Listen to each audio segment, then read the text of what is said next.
Hello there everyone, today's video is all about the question, when is insulation not insulation?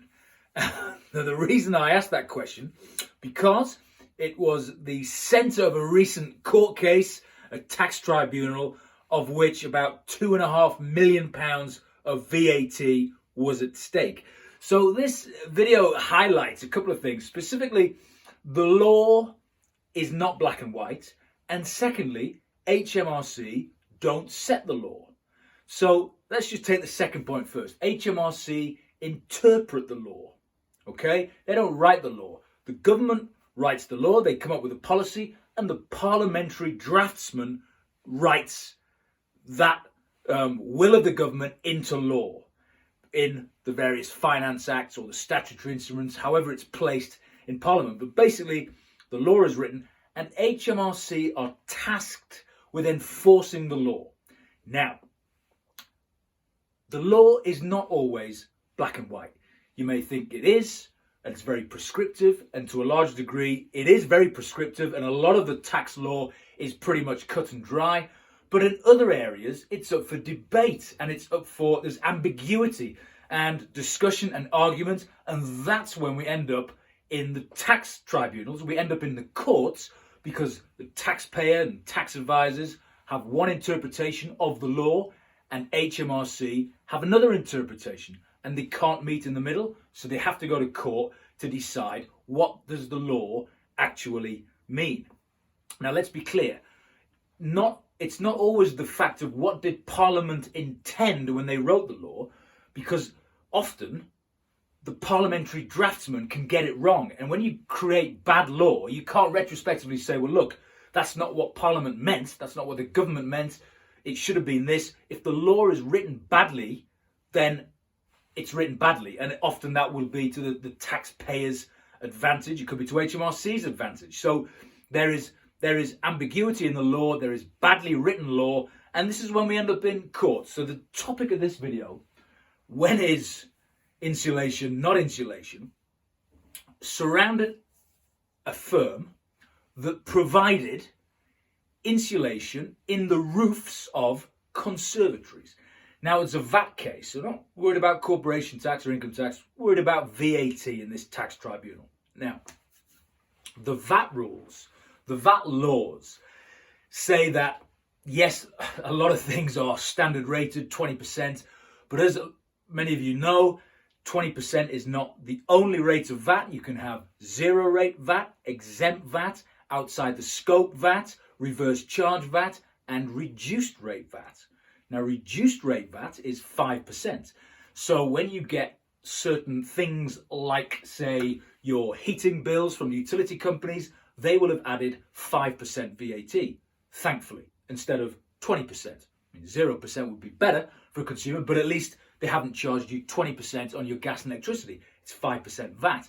And there's a whole load of things in the VAT law that say when this reduced rate, this 5% applies, because it applies to very specific things. And one of them is the supply of insulation. So the supply of insulation, you charge VAT at 5%. If you're the person selling insulation, you add 5% VAT to your customer's invoice, not 20%. So that's the first thing.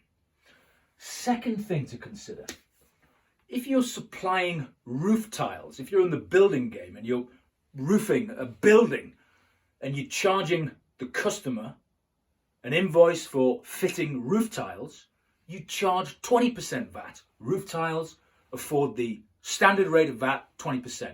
So insulation, 5%, roof tiles, 20%. So again, these are listed out in the VAT books. So you think, well, that's pretty cut and dry, but it's not because of this case. What about insulated roof tiles? So not just insulation and not just roof tiles, but insulated roof tiles. The supply of insulated roof panels is basically what this company did.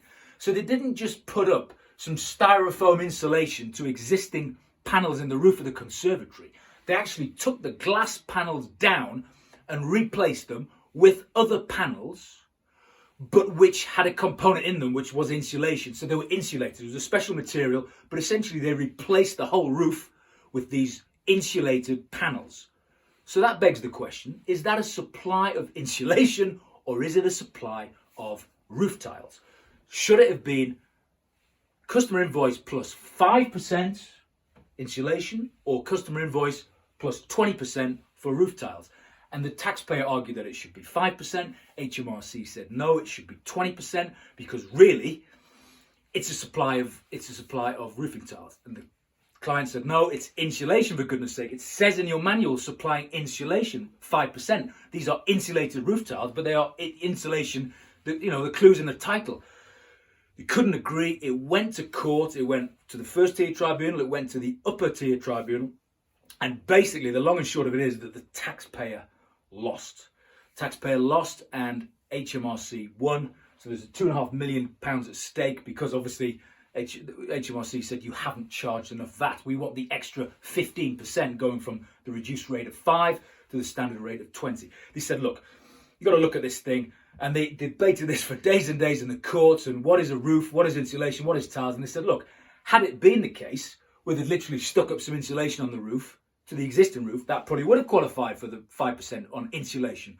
But because it was a total replacement of the roof panels, even though they had a component of insulation within them, that was more akin to a supply of roof panels, and hence the 20% VAT was due. So just an example of how tricky the tax world can be when we think there's something in the law for everything. There's not.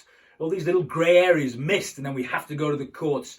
And it reminds me very much of another VAT case going back 30 years now, when McVitie's went to the courts with HMRC to say that Jaffa cakes were a cake and not confectionery. Again, what was at stake here? Well, if it was a cake, that is a foodstuff, and the VAT law says 0% VAT on the sale of foodstuffs.